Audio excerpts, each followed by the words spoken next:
Well, welcome back, and we're really fortunate to have these three with us today. They are part of the great legacy of the Paul Miller Washington Reporting Fellowship, and that legacy is embodied, obviously, in the incredibly accomplished alums who are with us, and you'll hear from throughout the year. I hope. If they will come back, I'm sure they'll come back. The roster of names who are part of this reads like a reporting all-star team, and they're everywhere in Washington. I mean, I'm sure you've encountered them along the way. But we're so fortunate to have these three who represent various classes along the way, and they're the best at what they do.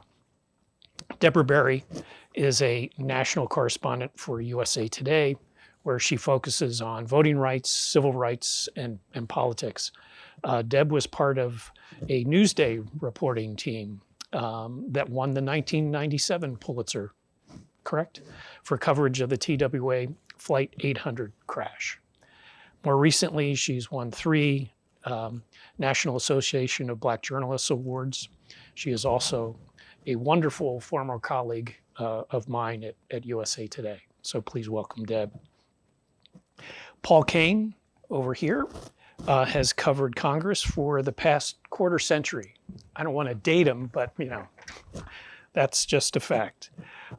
He joined the Washington Post in 2007, covering the 2008 financial crisis and the Obama Republican fiscal wars.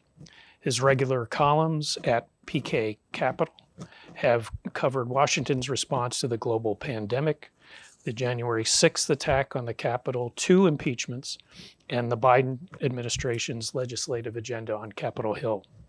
He has been part of 2 Pulitzer teams in 2021 for reconstructing the January 6th attack, which we'll hear about later this afternoon, and in 2023 for a series about the rise of the AR-15 rifle and its prominence in mass shootings. Welcome to Paul. Nicholas Wu is a congressional reporter at Politico.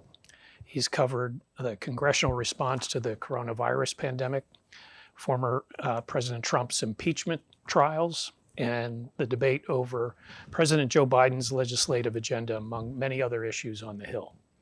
He previously worked as a congressional reporter and breaking political news reporter at USA Today and as a fellow at the National Journal. He's another former colleague, and we all lamented Nick's departure when he left for Politico, knowing that he would be breaking news that we would all have to follow, and indeed he has. So I'm really honored to have these three here today, and I hope they'll be able to talk a little bit about how you can capitalize on the time with us during the year. So I'm going to turn it over to Paul. He has seniority here, and we'll talk talk a little bit, and then we'll go down the line and then open it up for questions. So enjoy.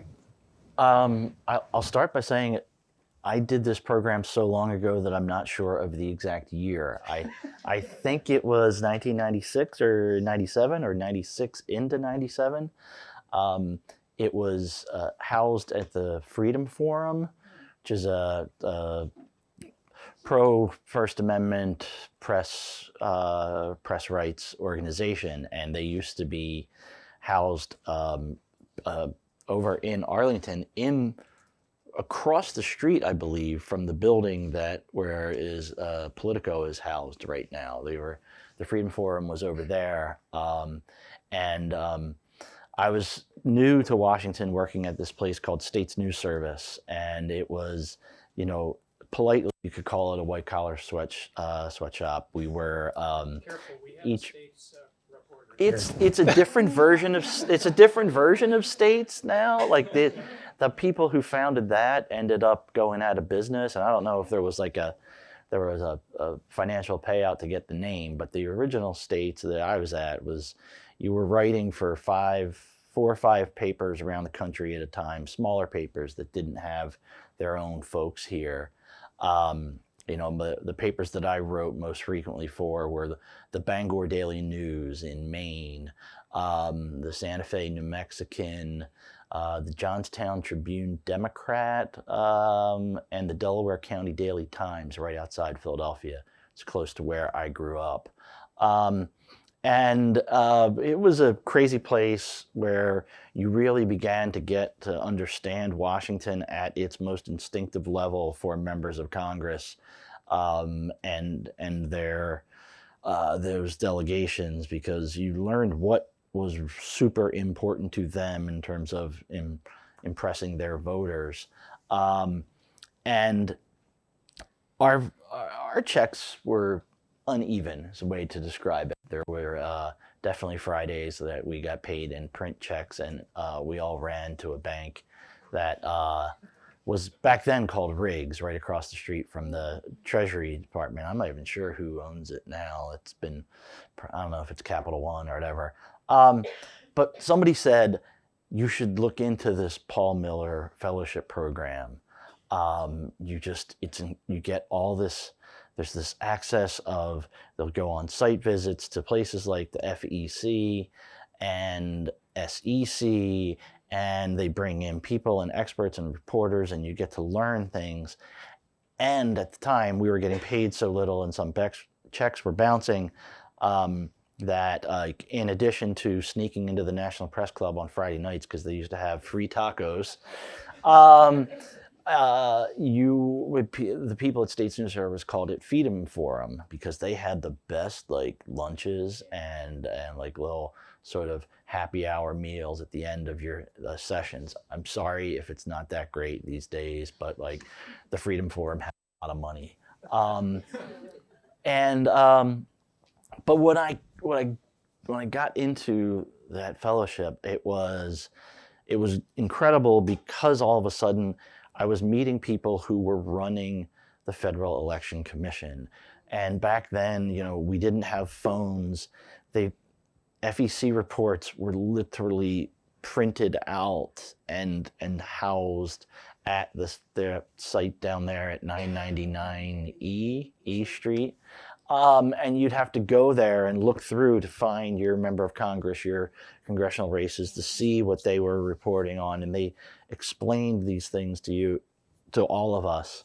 And then there were just some incredible veteran reporters that came in and just sort of bestowed wisdom upon us. And, you know, you'd get a chance to interact with them, ask them questions, talk to them. Some of the nice ones would give you their electronic mail address.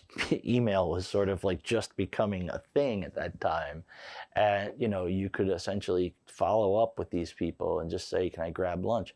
And it just opened so many doors that, as a 25-year-old kid in Washington, working at a place where I wasn't sure whether the paycheck was going to bounce, doors were opening that I didn't think could be opened for me.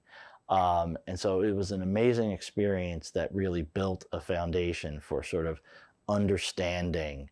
Like you learned through them and through the experts, and going to the Pentagon and going to meet with like Senate Armed Service staff. You learned, oh my God, the people of Maine, the difference between building 2.5 ships at Bath Iron Works, the largest private employer in Maine, and 3 ships in a budget, it might have been like 3,000 jobs.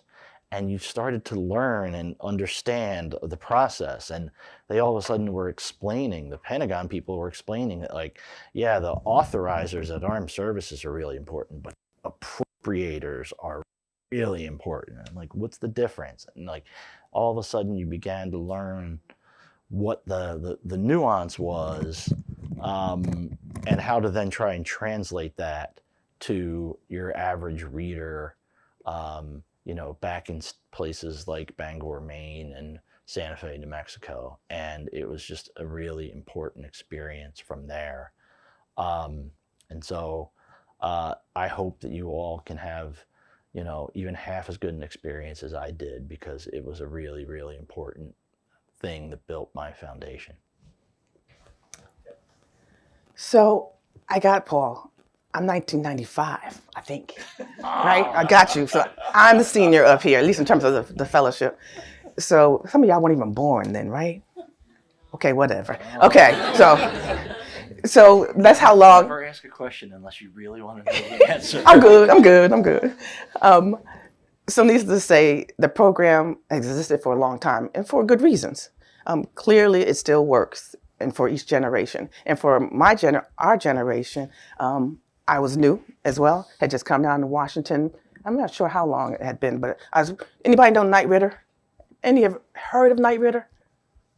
Oh my gosh, 2 people. Okay, so Knight Ridder used to be a newspaper chain, one of the bigger chains, and it was had some really, really good newspapers, and had regional reporters there. Anybody know what a regional reporter is? Yes. Okay. Thank you. So there were regional reporters even back then. I was one of them. I was the regional reporter for the Indiana papers. So what that meant is they threw us in here, came to Washington, like probably many of y'all, like, where do you go? What do you do? I don't know. But I happened to be in a big bureau where we had a lot of senior reporters, congressional reporters, who literally took us by the hand and showed us a lot. But then there was this Paul Miller Fellowship, which would take us on a whole different level of teaching. Not only did they take us to the Hill, which I'm sure many of you already do, but they took us to places that we normally wouldn't go. I mean, Library of Congress, FEC, all those other places that we wouldn't normally have access to, it opened the doors for us to get in there. And so that was a real great experience for us as newcomers. And there was a bunch of newcomers. All of us have all gone on to do mostly good things, but we all have gone on. But we were a small group, and we became really tight and really and I hope you do that, got to know each other well and got to learn together. But what made it extra special is that you get to go to places, you get to meet these people. Make sure when they say, call me, that you do that. When you get the card, do that. Because most of the time, if they want, number one, they let you in the door, right, to come to the Library of Congress, whatever. They're eager for you to know the information. They're eager for you to learn. And if they say follow up, do that. The same when it comes to veteran reporters. If they say call me if you need help, do that. And those are the relationships that I developed then have continued in the years since. Whether it's the press gallery folks or somebody else along the way, some of us have been here for a long time. Some of you may be, right? And you never know where that secretary for some congressman. The congressman gone, but the secretary has moved on to the next member. Keep those relationships going because you never know who's going to end up in the White House. Many of those secretaries and the chief of staff have gone on to other places, and you have had to develop a relationship with them. Paul Miller helped open those doors for many of us to get to know those people and to get to know the agencies. So even if it was 1995 and y'all weren't born, there's still much for you to know and learn because as many decades later, Congress is still the same, right? I hate to say that, but it is. But things we covered back then, we're still covering every year a CR. Right? Why are we still doing that? But and every 4 years, every 2 years, an election. The things that just cycles back, but it's good for you to know it as you move forward. So I came to Paul Miller as a member of the class of 2021, and actually much thanks to folks like Kevin, like Deb, and the rest of the USA Today Bureau, since at the time I was there as a kind of, I don't know if that still exists, but it was like the Politics Now team. It was sort of a general assignment, breaking, trending political news thing. And for me, I graduated from college in 2018, came in pretty green at USA Today after spending some time at National Journal before for basically a glorified internship. I wanted to learn more as someone who had to go and cover every random thing that happened each day, whether it was a Trump tweet or learning from Kevin about how to cover a court case and use Pacer, or I finally ended up on the Hill at the end of 2019 when Trump's first impeachment inquiry rolled around, and one day our editor-in-chief, or the woman who's now the editor-in-chief of USA Today, Karen Bohan, came up to me and was like, "Hey Nick, you know the Hill, right? Do you want to go over?" And I was like, "I guess I do." And so, 5 years later, or 5.5, a little over 5 years later, here we are. So it's kind of funny. What was pitched to me from Paul Miller was much of what these folks have talked about. It was the site visits. It was the meeting high-level officials and food. However, I was the COVID class. And so I think for a lot of folks here who were in either maybe COVID college or maybe even COVID high school then, it was a very perhaps similar kind of experience. Everything moved to Zoom. When we would hang out as a cohort, we would be in this like crazy socially distant circle sitting on the mall. And a little bit of a different experience. And I think the one site visit we did was the Capitol, which was kind of funny to me. But I'm still very grateful to this program today for all the friends I made there, for everything I learned in those seminars. Chiefly among them, I will never forget the FOIA training, which in fact was run by a former USA Today editor named Brad Heath, who I think he's at Reuters now, right?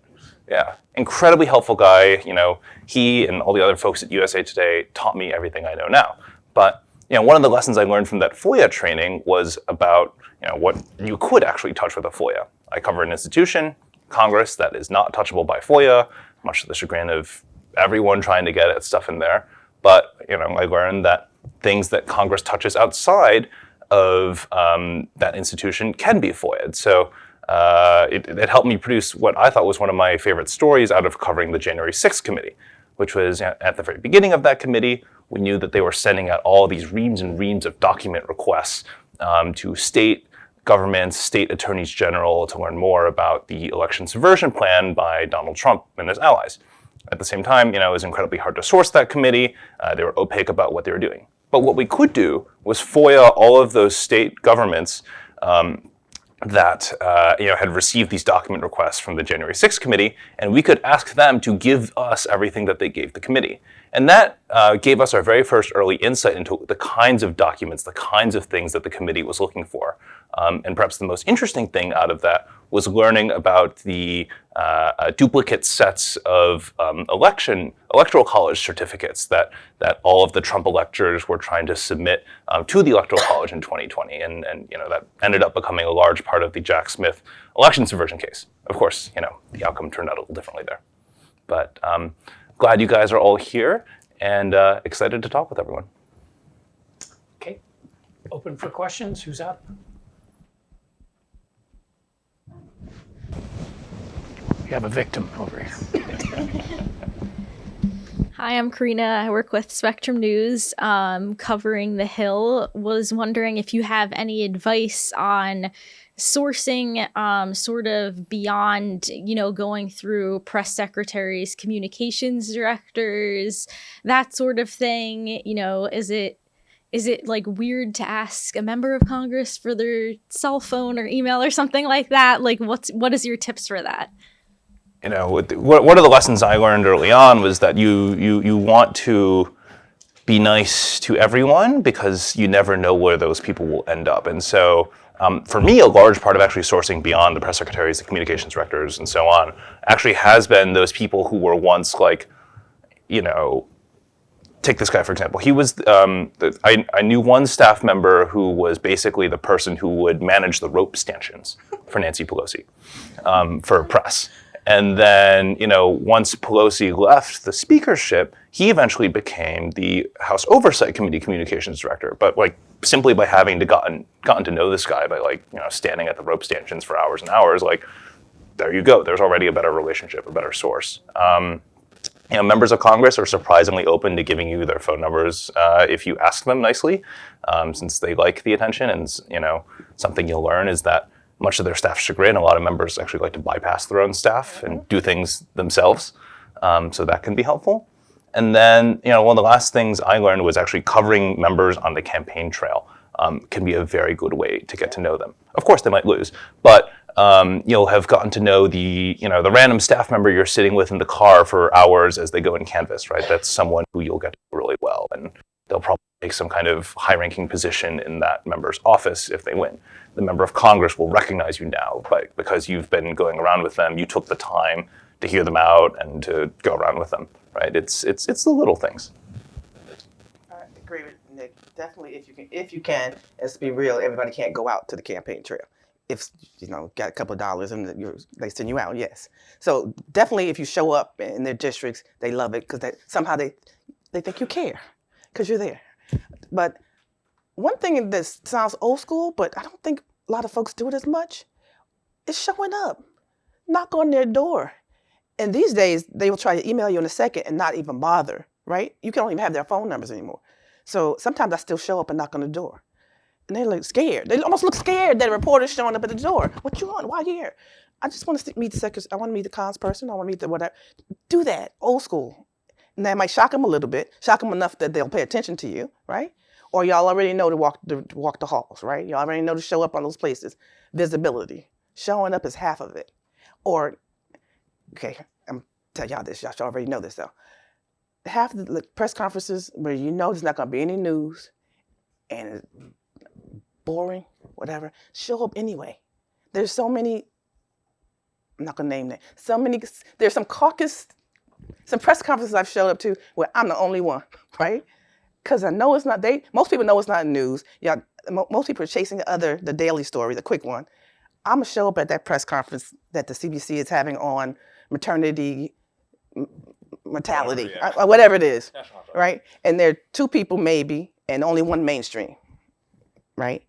And I'm just there. They remember that you were there, right? Even if you didn't write in the news story, I went over there, I talked to them, they remember we were there. So when I show up, when there's something breaking big, Deborah was there. So those kind of little things matter, especially if you have a few minutes. Just show up. That's half of it. And then their comms person is over there, the LA, who does love to get to know you. They'll remember that you were there and they'll return your call. Or Debbie, let me tell you something's happening on the side. Those are the relationships. And then again, they'll be the comms person, chief of staff at the senator's office. I already got that connection already. Who went over to Senator Rochester. I met them, that comms person, back when they were with somebody else. That stuff's going to happen. One thing to do with Hill Flax, with Hill comms people, is like a lot of what you're going to be doing is something about policy, and sometimes it's complex, and you're trying to understand FEMA and SBA accounts, and how the money moves, and when are people hit by this hurricane flooding going to get checks. And the comms director, you're going to be asking that person questions, who is then going to go to the policy expert, and the policy expert is going to tell the comms person, and then the comms person, if it's working well. One of the things that you can do that sort of starts to open up beyond that front door of the comms staff is to say, hey, your expert on FEMA, Nick, I'm not going to quote him. I don't want to quote him, but is there any way that the 3 of us could grab coffee downstairs at Dunkin', or on the Senate side, cups, and just talk it through? I don't need to quote him. I don't want to quote him. I just want to get a direct thing. It'll help you and me. And most staff are open to that. Some are just going to say, no, you get a tweet from us and that's it. And, there's not a lot you're going to do with that. But a lot of offices will say, sure, but you're not quoting him. You're not even going to record it. You're just going to sort of take some notes to get some information. What that will do is you'll actually get better information because you're not going through that phone tag, email, texting tag, back, forth. And there's a chance that if the policy expert actually likes you, he'll be like, yeah, don't ever quote me, but, here's my number. And now all of a sudden, he or she, because what happens in a lot of staff is that the policy people think they're actually smarter than the comms people, and the comms people think they're smarter than. So all of a sudden, the policy person starts reaching out to you, and I've developed some sources that way, and in Republican offices and circles as well. Like I have this person who's now in Ted Cruz's orbit, who I got to know through a different way, and I don't even know who Cruz's comms people are because I know this person from past stuff, and it's like, he thinks he's the smartest comms person ever, even though he's never done comms. So it just, you can develop sources that way in, it's just being polite and respectful, and you'll get more information that way, and you start to build out those sources. I have to follow up what Paul said. Is try to do that coffee and tea, like you said, but try to do it with folks early, not when it's just when it's breaking news. Yeah. Go out when it's calm, if there's any such thing as calm on the hill. But in a moment when you don't need them, and that way, by the time you need them, you have already kind of developed a little bit of relationship. Don't wait till the hurricane has already hit, literally and figuratively. Right. You know, do it over the summer before hurricane season comes in and wipes out Orlando and Tampa. You know, just to sort of get the understanding. Thank you.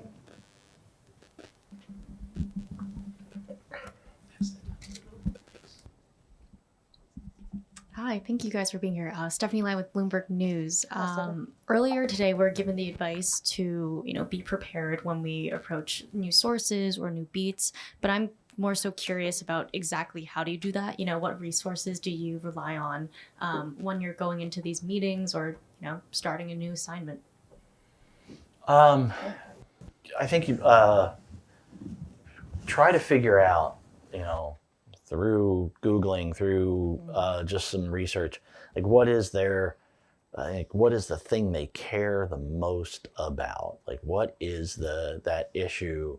If you're doing just like off the record, get to know something with either like a lawmaker or they're letting you meet the assistant secretary of such and such, figure out what is the one or two things that they really care about and just study up on it.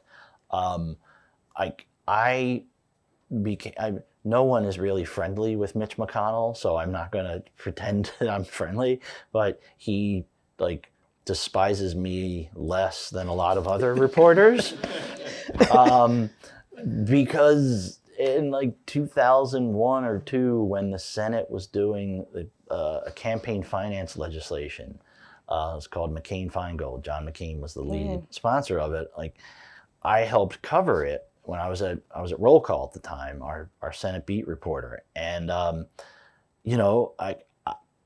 just spent a lot of time talking to lawyers and talking to people to understand the issue, and when I would talk to McConnell about those things, I could tell wow, he's actually responding. He's not blowing me off, and he just respected that I took the time to, I'm not an expert in the issue, but as compared to some other folks, he probably thought I was. Within a couple of months, he started walking up to me one day, and I thought, oh God, he's going to yell at me. What did I do wrong? And instead, he wanted to tell me that Roll Call's newspaper had been getting stolen from his front stoop, and what could he do to take care of it? And then at least he's reading it. Then I took care of it, and I got our people to have the driver get out and put it through the slot. And he has hated me a lot less ever since I did that. But no, it's just sort of figure out those one or two things, and that'll just be a big icebreaker, because it'll be wow, Stephanie really understands the debt to GDP ratios over 10 years and what that means. I don't really know what it means, but if that's their jam, you just try and figure that out.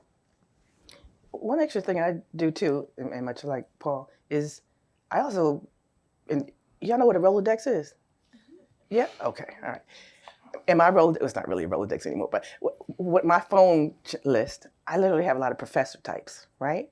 So I take time to know which professor I'm going to hit, to get to know, to really learn a topic. And not always on deadline either. Professor, can I talk to you a little bit about, I do a lot of civil rights, the Voting Rights Act of 1965.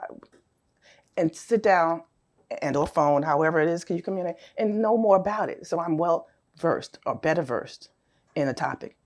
And same with another, because a lot of times, especially as regionals or new reporters, they're going to throw stuff at you all the time that you completely off your lane. I was doing oil drilling when I first got to covering Louisiana.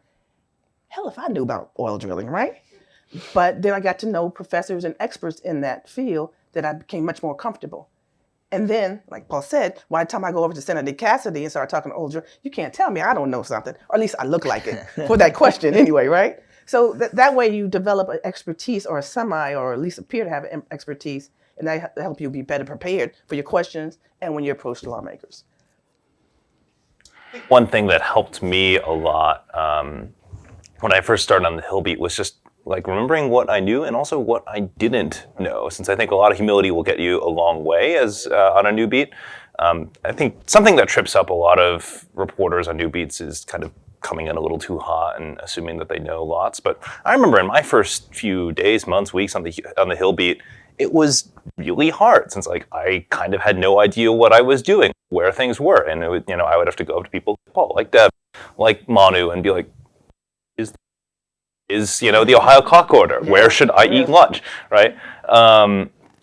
And that's something that helped me a lot, because at least on that beat, I think folks are generally willing to help and recognize, like, okay, here's how to help you and steer you around. So and like other colleagues will take that coffee with you if you go and ask for help or to sit down with them. So it's just important stuff to remember.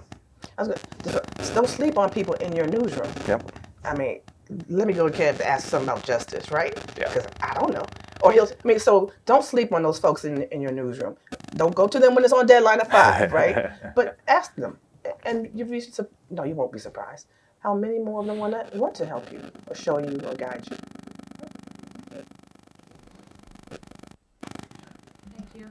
Hi, I'm Sibel from USA Today. Won't sleep on you. I'm here. Better not, yeah. I got you.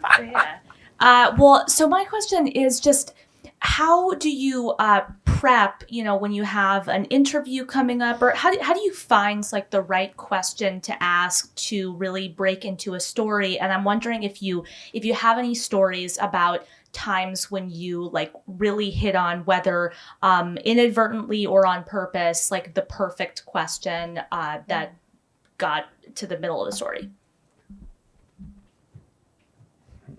I'll try to tie a few things together that have come up.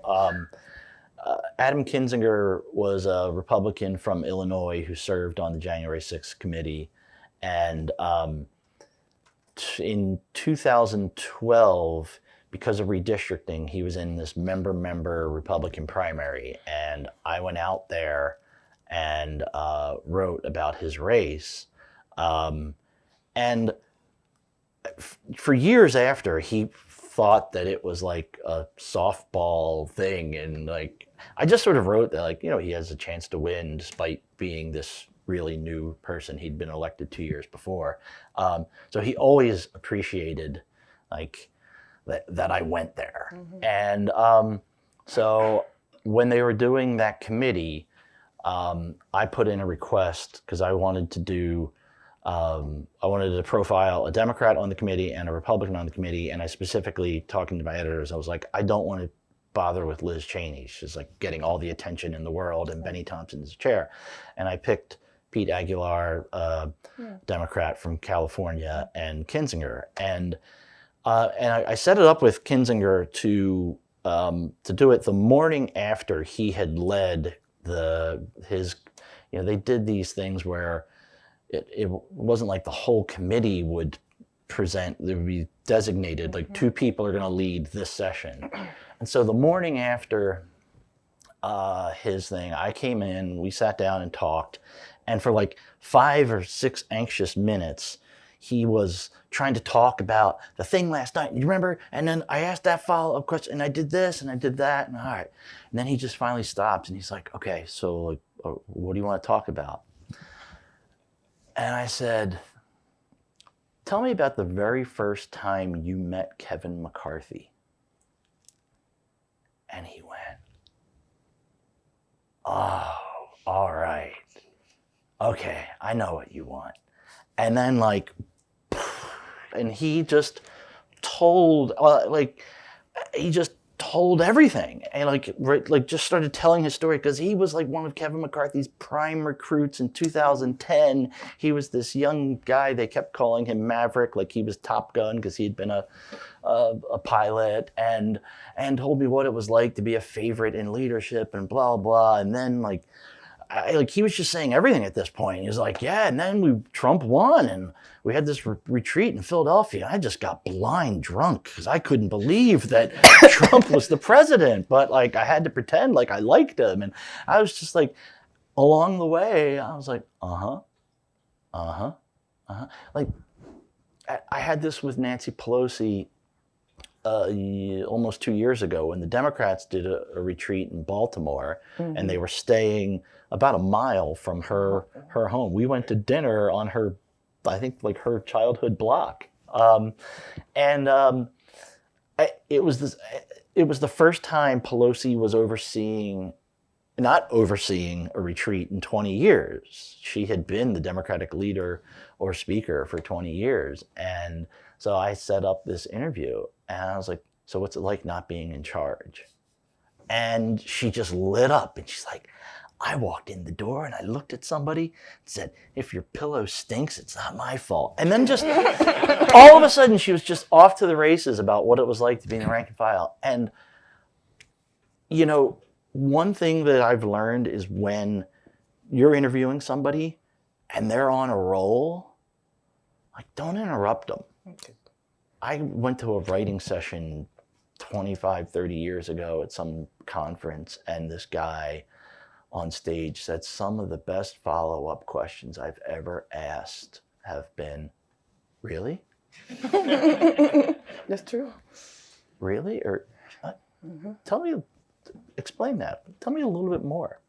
And once the person is going, like, sometimes you just look at that list of questions you've got and you're like, well, I'll try to get to those in the final 2 minutes here, but like, she's just on a roll. She's telling you stories about like getting noogies from her 6 older brothers, you know, down the road. You just don't get in the way.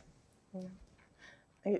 2 quick examples. One is, everybody knows Scalise.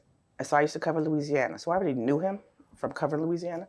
But when he was shot, we had press conferences, etc. I mean, he used to have the Louisiana reporters talk to him. But somewhere in one of those press conferences, he just mentioned something. I knew him enough to know that faith is very, very important to him. And he mentioned something about going to Louisiana and being with a Black Baptist pastor, something like that. It was just a little nugget, and he kept on going. But I remembered that, and I remembered how much faith meant to him, and him being with his Black pastor, and then meeting at a church and what it meant. So I followed up. And they opened the door for me to come sit down with him and do a one-on-one. This was after the shooting, and I see he was recovering. So it was a big deal to get to sit down with him, but it was that nugget because it meant so much to him. To recognize, number one, what means to somebody to get you in the door. So when we sat down, photographer, the whole works, we sat down with him, and he just went.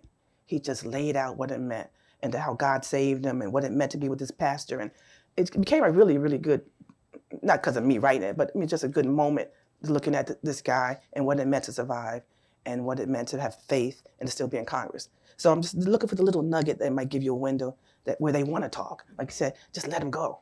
And they did. And for more recently, well, there's only 2 Black women, so you can know which one. One of them had to be one of them. I sat down, I went out with one of the candidates, Rochester, writing a story about how she can make history as one of the 2 Black women. And we sat down in a coffee shop a block from her, where she grew up. But what I remembered was there's something special about something her dad did for her. And I brought that up. And boy, we were on from there, right? We sipped on coffee, but she started talking about dad and what it meant and and that just opened the door for her to open and just talk. And to this day, I was in Angola for a trip a few weeks ago. She happened to be on that trip. I ran into her. We're friends now. I'm not friends, I'm sorry. Oh, who's watching this? But that relationship, because I sat down with her, talked about that stuff will go a long way. Now I saw her in Angola and she's, Dad, how you doing? We talking? I got the number. So, you know, I mean, just look for that little nugget that can give you a way in that has them open up. I mean, you might not write that story, but you may. or you save that for later on when you're going to write another piece. But that was just one way for them to feel like, I care about something. It doesn't mean something to me. Just look for it a little nugget. Because everybody else is not. They're looking for the quick hit.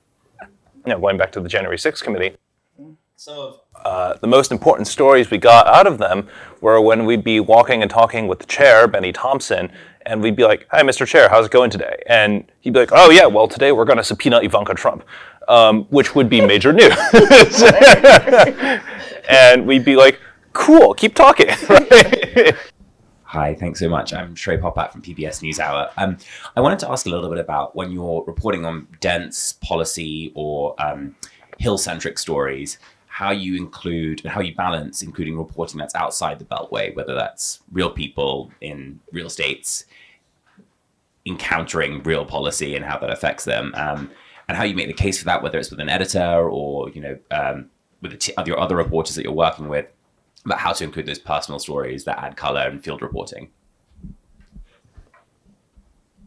Have any of you had a staffer excitedly call or email or text and say, the congressman dropped the bill today? Okay, so this is the only, Capitol Hill is the only place in the world where dropping something is actually good, because there is a box in the cloakrooms, I believe, and I think they actually still do print out a proposed bill and they go and they drop it into a box. So that is the actual introduction of a bill. This is like a good thing. Yeah, it is a very difficult thing. Reconciliation. Oh my God, like the reconciliation is there's almost no reconciling and coming together during reconciliation until if the bill passes, because it's just one big fight. You are, when I was at Roll Call 20 years ago, like we knew our audience was like deep insiders, and so we didn't really have to. We wrote linguistically for the inside crowd. We wouldn't try to explain what reconciliation is. But now, at the Post now for 18 years, we do have an audience of extreme insiders, but we also have a, surrounding regional audience, and now through the internet, a global audience. You don't want to dumb things down, but you don't want to repel readers or viewers with jargon. It's a fine line. It is, developing shorthand phrases that get the intention of what's happening to people who can understand things. Like,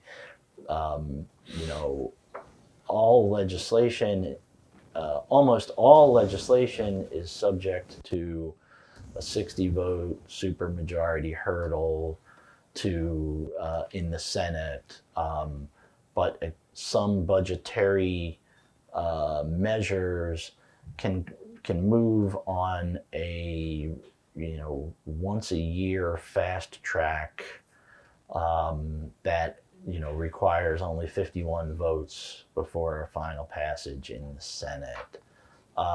It's tough, but like if you hone it in, you can make it like at least somewhat digestible to the normal person that can understand. All right, whatever they're talking about, this stuff only requires 51 votes, and they got 53, so they should be able to get it passed. That's sort of what I'm like mentally tried to do a lot. If I could encourage you to do anything, it's good to know folks on the Hill, and you should. But please, get to know folks who are off the Hill, or even down the street. Some of these associations, especially depending on what your beat is. I tend to cover voting rights and civil rights. So I know civil rights leaders. I know their organizations. Some are based here, some are based across the country. And in fact, I know the national leaders, but you want to know the local chapters. Because every day, especially for those organizations I work for, they want real people. So I got to find 3 people who did ABC, right? 3 people who were infected by reconciliation of the money, or 3 people who are affected by the voting. I'm saying 3, I'm throwing out a number. But you want real people. And the real people are not going to necessarily come from the congressman or congresswoman. I'm going to call the association of the National Urban League. I'm going to talk to him in the hour, by the way. So you want to know those folks outside of that circle. Have that coffee and tea with the comms person for that, or the chair or the president. Those folks, you need to know them because they're going to help you find who you need to make your story real, those numbers. And most editors, depending on your news organization too, want you to have at least somebody who can make the story real, right? I don't know if y'all do anecdotal leads all the time or not, but they want that. So expand your circles. And the same, I'm still going to go back to professors. They'll give you the academics part, but they can put it in English so that you can write it in English, right?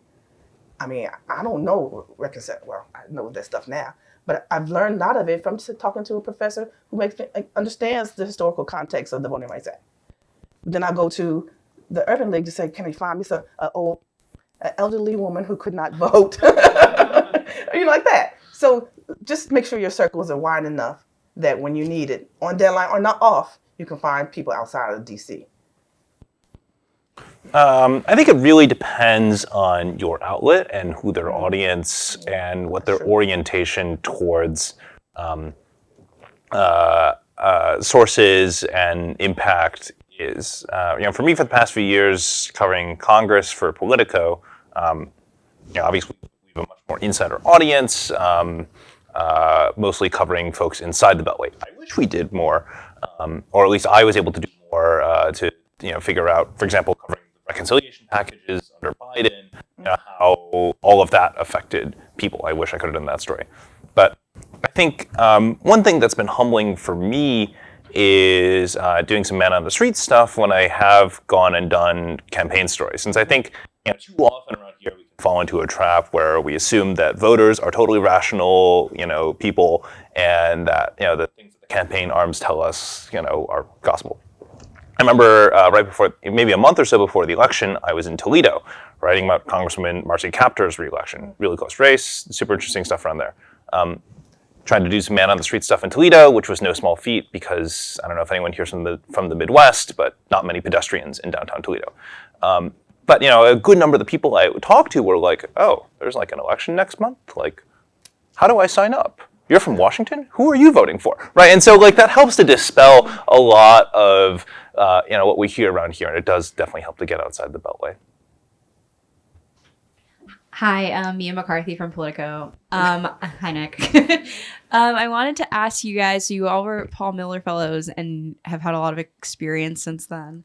I want to ask, what's one thing you wish you could tell yourself as a Paul Miller Fellow, or like a lesson you've learned since then that you wish you learned earlier? You've got tenure. You got me beat by Wait.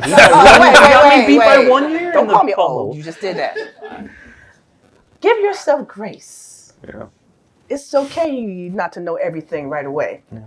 Because I still don't know everything. And it's been 19 or whatever, right? So it's been a minute. Whatever, Kevin. Nobody asked you here. Just remind me. So it's okay not to know everything right away, right? And it's okay, like Nick said, to ask somebody. Yeah. I don't know. I don't understand this topic as well. I don't know who to reach, Kevin, over injustice. Can you point me in the right direction? Because he's several times on deadline. Yeah, I don't know. And Kevin, I got you. Call this person, call that person. So just allow yourself to be open to being raw, not knowing everything. And after a while, maybe a lot of whiles, you'll know more than you think you know. All right? To echo that, yeah, take advantage of the other colleagues who are around you in the newsroom. Understand the whole deadline 5 o'clock issue, and don't hit them at the wrong time.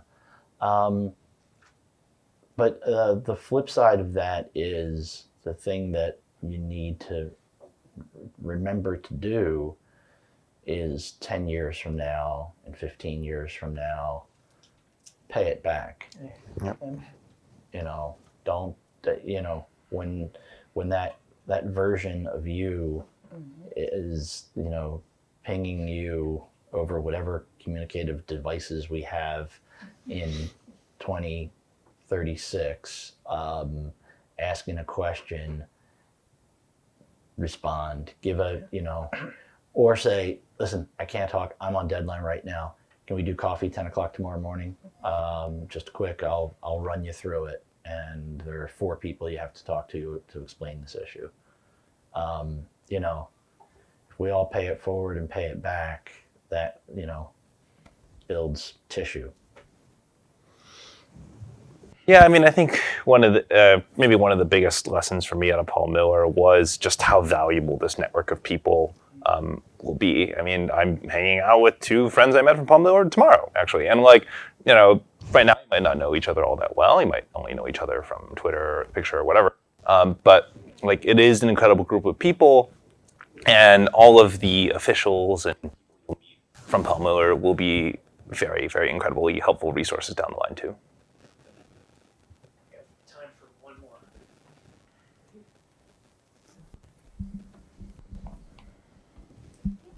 Hi, Skylar Woodhouse with Bloomberg News. I'm on our White House team, and some advice that I've received from colleagues and just other mentors in the field is spend a lot of time up on the Hill and don't get stuck at the White House. So I've only been in D.C. a little over a year now, and really still haven't spent much time on the Hill as I'm never in town. But just curious if you guys have any advice on when you do step on the Hill, kind of where to go, what to do, just kind of how to familiarize yourself a little bit with being up on the Hill. And ironically, I was a Congress intern for Bloomberg, but it was during COVID, so I feel like I never really got that true understanding. But yeah, thanks.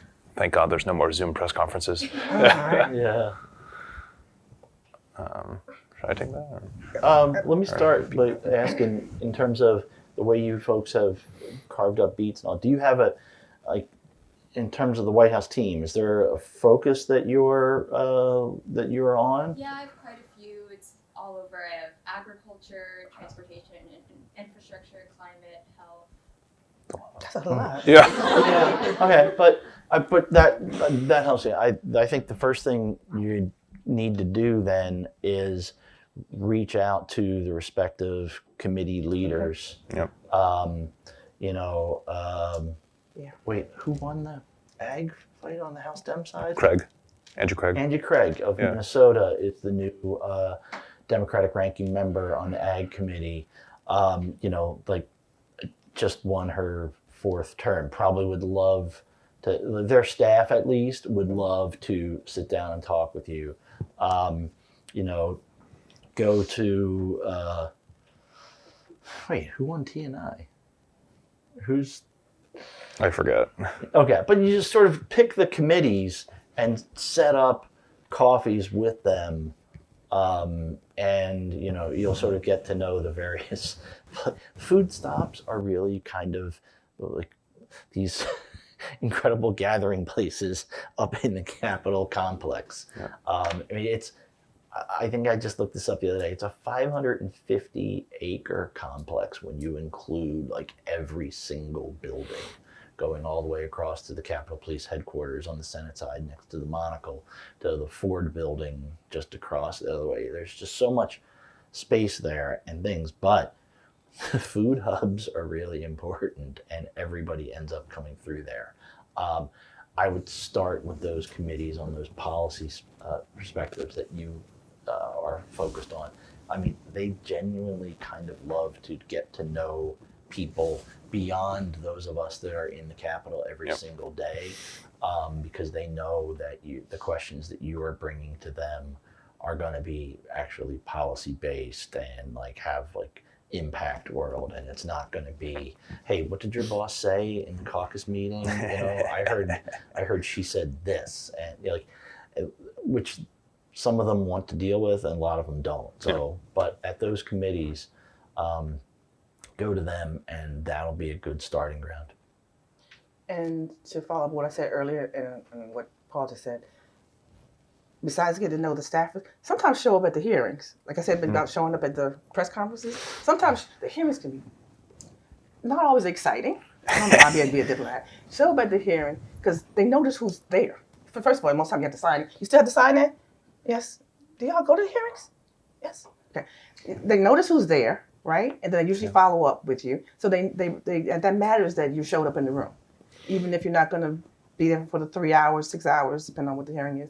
You get the material, you get to learn more about the material, and you're in the room. Again, just showing up. And Nick will tell you all, because I don't have to run around the clock anymore as I used to, but show up at the clock. Show up at all those places. Show up at the train. Y'all know all this stuff because y'all do this, right? Yes? Okay. Okay. So those just sometimes, like I said, just is showing up and being there. And then taking advantage of if the senator is over here and everybody's crowding him, where is his comms person or his chief of staff? Make sure you develop a relationship with the person on the side who's paying attention because he or she is the one you're going to follow up later on. Know who's around and who you need to tap while they're asking them the question you don't care about. Okay. Lots of things to do to get acquainted on the Hill, but I guess chiefly among them, how many of you here know how to sign up for when the House, for alerts on when the House votes and when the Senate votes? Okay, so call or email your respective press gallery and they will direct you towards what to sign up for, or just email the whip office for the Senate or for the House, and that, or the majority leader office, and they will be able to sign you up for those emails. Because members of Congress live on very predictable schedules. They show up to vote at certain times, they do their lunches and meetings at certain times, and if you're trying to cover them, that's maybe one of the first things that you should do to get yourself acquainted. I think in your case, Skylar, to pull it out for everyone here a little bit, I think a very ripe place for storytelling during the Trump administration will be the places where there is difference in policy making between the administration and the folks on all these committees, because RFK Jr. might have his own feelings about what goes into food, but Republicans on the agriculture committee might feel a different way, and so it's useful to think about story avenues there, since that was something that I covered a lot of with Democrats and Biden when they would differ, and I'm sure it's something that a lot of members of Congress know that they will outlast the president, and so they'll have their own policy preferences. If you guys have other questions, though, about how to get acquainted on the Hill, always happy to help folks. And then one thing I would encourage you to sign up for, if you haven't already, is the orientation that the gallery does at the beginning of each Congress. I think they just filled up the one that goes next week, but they're doing another one later in January. I think it's a combination daily periodical and radio TV orientation that they're doing just to show folks around, make introductions, establish some rules around decorum, all helpful tips. And make sure everybody, the congressional book with all the names and pictures, everybody getting that? Or do you know what Dome Directory is? Okay. Yeah, it's the app that looks like Tinder.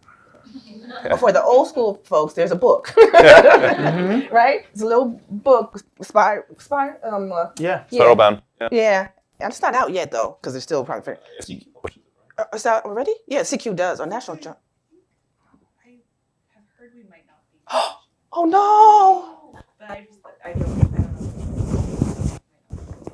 Okay. It used to be our Bible. Well, for those, walk around with it and look through it and see who the members are and the pictures and all that stuff. And to add to what Nick said, you sign up for all that stuff, but also be nice to the gallery people. Yeah. Right? Be nice to them. Get to know them. How you doing? How's the weather? Happy New Year. Because those folks who really can help you, show you where to go, where not to go. Make sure you have on your. You still have to wear a jacket in the speaker lobby. Jacket and tie. All those other rules, but be nice to them, number one, because they work hard. They're looking out for all of us on both sides. So make sure they're if not your friends, at least your acquaintances, and they like you. Yeah. They will look out for you. A lot of them are there for a long time. Two apps you should have if the book is no longer out. Dome Directory, which is a guide to the faces of all the members of Congress. There's a flashcard set that comes with it. The interface looks like Tinder. It's kind of funny. And then the second one is Dome Watch, which gives a guide each day to all the different committee hearings on the Hill, and then when votes are as well. They're both free. I don't have Dome Directory. I have Dome Watch. Dome Directory is useful. Okay. Since there's We learn good people. something. You always learn something, Paul, now. We've gone over time, but I wondered if you would indulge us in just one more question. A quick, fast round here. We haven't talked about editors, but give us one quick tip that for how you manage editors in this time-stressed period that we're all in, whether it be for, advocating for travel money, more time on a story, but if you had one thing to share, what would it be? I would say that the thing that you need to do, and you need to have the conversation, as early on as possible with your editor when you are matched up and paired up, is getting the right expectations from him or her about what they want from you, and also what the higher ups want. I've